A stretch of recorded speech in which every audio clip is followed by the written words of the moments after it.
C'est un environnement sec, aride qui se reflète dans l'attitude de ces danseurs marquisiens. Voilà 24 ans que l'occasion leur est donnée non seulement de montrer, mais de revendiquer leur appartenance à une culture singulière. Une quête identitaire entamée par leurs prédécesseurs. Le Matava, c'est grâce à Motu Haka. Donc ce noyau dur de cette jeunesse de l'époque qui a voulu mettre en éveil voilà, l'aspect culturel, l'éveil culturel à Chibien des Marquises. Mais sans les bâtisseurs, comme je l'ai cité, les Tavanas qui sont partis, mais le Matava n'aurait pas eu cette réussite qu'il y a aujourd'hui. Je dis que le Matava aujourd'hui est devenu un événement d'archipel.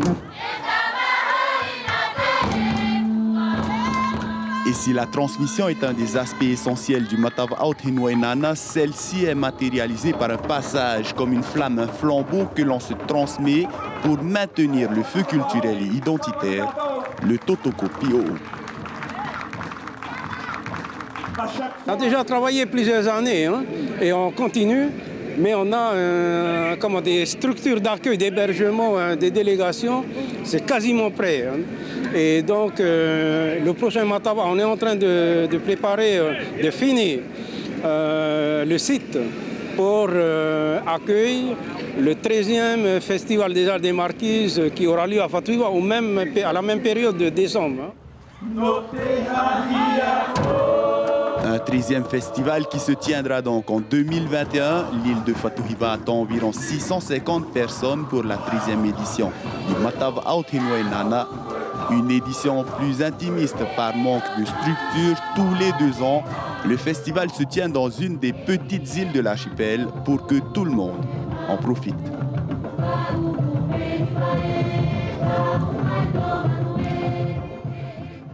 Oui, sans plus attendre, rejoignons Jacques Damour sur place à Wapo. Bonsoir, que peut-on dire des derniers moments de ce festival, Jacques ? Bonsoir Caroline, Yaorana Tahiti et Kaoanui, les Marquises. Ça y est, le rideau est tombé sur la scène de ce Matava 2019 ici à Wapo. Et d'ailleurs, 2 délégations ont déjà repris la mer pour rentrer chez eux. Il s'agit de Fatou-Hiva et de Tawata. Alors bien évidemment, l'heure est au bilan. Et pour cela, j'ai invité la présidente du comité organisateur, Madame Ati Kandlo Bruno, Kaoanui. Kaoanui, bonsoir. Alors, ça y est, on souffle un petit peu, on se sent mieux. Exactement, c'était 4 jours intenses, pleins de rebondissements, de rencontres, de belles surprises et beaucoup de souvenirs maintenant qui vont rester à jamais dans nos cœurs. Alors, il a fallu quand même gérer, il faut le dire, 1600 festivaliers. Oui, exactement. 1600 participants en tant que délégation, mais sur l'espace d'une semaine, la population de l'île a quasiment doublé. De 2300, on est passé à quasiment 4000 en comptant les touristes, notamment ceux de l'Aranui, et toutes celles et ceux qui sont venus par la mer, par les airs, pour venir vivre notre Matava. Alors, quoi qu'on en dise, une telle organisation, forcément, il y a des petits dérapages. Quelles ont été, par exemple, vos grosses difficultés pendant ces 4 jours ? C'est la logistique pour le transport, notamment pour hier la journée sur Hohoi, et où il fallait gérer donc des convois pour pouvoir acheminer les participants sur le site de Maouya à Hohoi.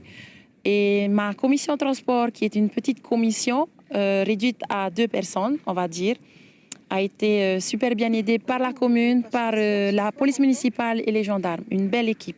Alors malheureusement, le grand bal prévu ce soir avec tout le monde a été annulé ? Oui et non. C'est-à-dire qu'à cette heure-ci, en ce moment même, il y a les artistes chanteurs de l'archipel qui se produisent. Le rendez-vous a été juste retardé d'une demi-heure. Mais la partie dansante, sonorisation a été annulée. Pourquoi ? Parce que demain, nous avons un grand repas communautaire sur la plage avec l'ensemble des délégations. Et je pense que les délégations ont besoin de se reposer encore. Alors dites-moi une question quand même. Est-ce que ça a été facile, parce que vous faites partie de la jeune génération du comité organisateur, est-ce que ça s'est bien passé avec les anciens ? Le travail en lui-même n'est pas vraiment difficile. C'est vrai que ce qui est plus compliqué à gérer, on va dire, ce sont les forces de caractère. Surtout ici sur notre île à Wapo, où on est assez bien, on va dire, voilà, on a un fort caractère. C'est plus cette partie-là, la gestion des caractères des personnes. Le travail en lui-même, après, ça s'est bien passé. Alors finalement, c'est une présidente heureuse ce soir? Oh oui, heureuse, satisfaite et puis, on va dire, contente, puisque dans l'ensemble, tout s'est très bien passé. Voilà Caroline, donc vous l'avez compris, c'est terminé pour le Matava 2019 à Ouapo. On se donne tous rendez-vous en 2021. Ce sera donc à Fatouiva avec le grand Kaou que j'ai eu en invité l'autre soir. Nana, merci.